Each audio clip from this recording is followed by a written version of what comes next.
The way we kick it in the dojo is local for show, though we paving the road that's opposed to the dojo. Going over your head like a top hat, stop that. I know you hear me spitting these hot raps. Now watch that beat, cause it's about to drop. The Rockets is the 09 jump off, yeah, yo.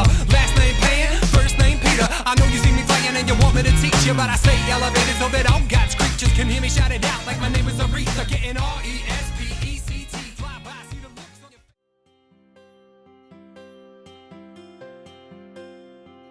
I didn't think I'd be here at all.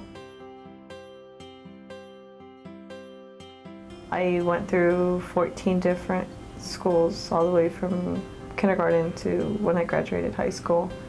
I lived in approximately 7 to 9 different foster homes. So those 4 years that I was in foster care were my high school years. And it was just a bunch of madness and people telling you you're not going to make it, or always telling you negative things.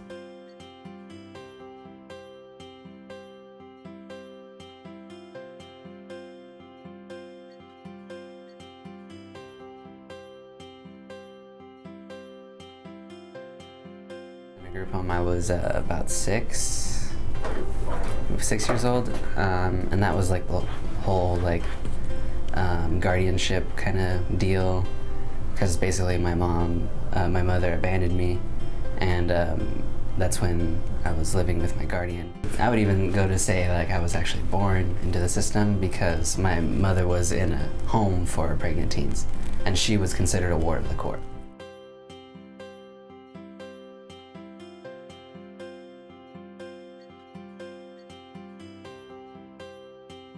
So my journey was really difficult. It was harder than the regular student. Even making a simple phone call to SDSU was me getting in trouble. Me having to talk to a scholarship was an issue. It was just, there was no support at all.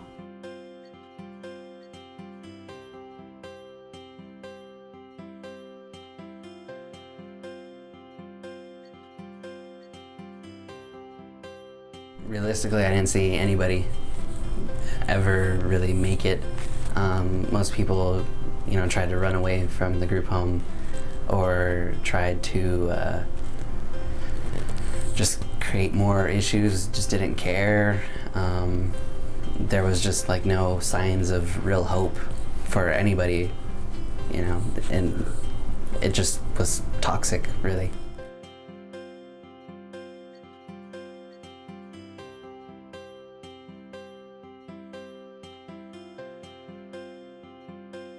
The Guardian Scholars just made it so I can come to them whenever I have a problem, instead of just sitting in my room just oh, I have nobody, what am I going to do? And then that just helped me, just because I'm I know I have people there, I'm not alone like I thought I would be.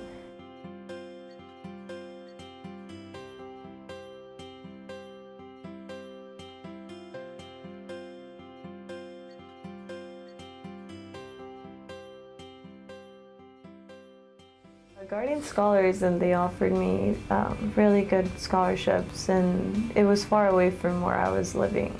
Well, it's close still, but far away enough for me to get away from there, so I wanted to leave. What made me really different was that my guardian, who I call my mom, she instilled certain things in me when I was young, and she always wanted me to be successful. You're gonna get good grades, you're gonna do this, and her wisdom behind that was that because people are gonna tell you that you can't make it later. I think I was really focused on trying to succeed. I've never wanted to just settle for the bare minimum. I always wanted to be better than what I was, or make what I have better than what it is. And I think that's a train of thought, or my own perspective, that I still carry on today. The opportunity that you have pursuing higher education, it just all kind of makes sense then. You kind of, I think you just find who you are in college, really. And it's just that's just a great life-changing kind of experience. Because when it comes down to it, it's all about who you choose to listen to, really. It just feels great that I'll be the first one just to get a degree, and just so my family, I know they'll be they're really excited that they came here. Some people want to be teachers, some people want to be scientists, and I think just being in this group is beneficial because you're surrounded by people who strive for something like you do. I think before I didn't have confidence in any sort of way, really. Hearing that I wasn't going to succeed or that I didn't deserve anything kind of really sticks to you. So letting go of those ideas and those perspectives, it's difficult. You kind of really begin to believe them. So I think I've evolved from those. If they ask me to elaborate on it, I will, and they still probably don't understand, but they just take the pity, like, oh, I'm so sorry. Like, don't be sorry. I'm here with you. Like, there's nothing to be sorry about.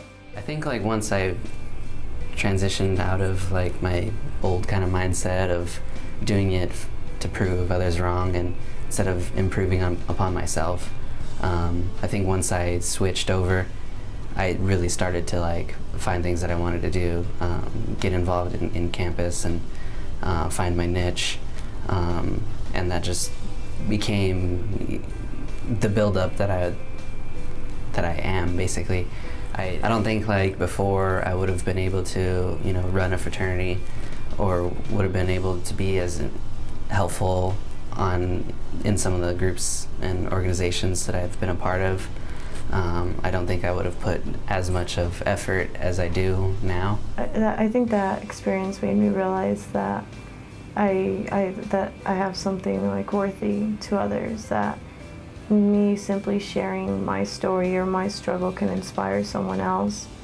I never thought I could do that, and it makes me feel proud, like I've accomplished something. I can help people along the way. Because I feel like happy that I've gotten this far, and with everything, knowing that I could do it. I think it means that we are not necessarily better than everyone else, but our own struggles, and we're still succeeding.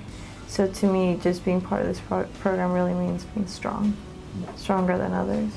I would say utilize your support. Like Josephine, Dominic, Cynthia, all the EOP staff are here for us. And find the reason why like you're here, find the reason why you made it so far. Ask yourself those tough questions that you can't find an answer to, and understand that it's okay that you don't have an answer to it, but understand what you've been through and understand where you're trying to go. Mr. Captain.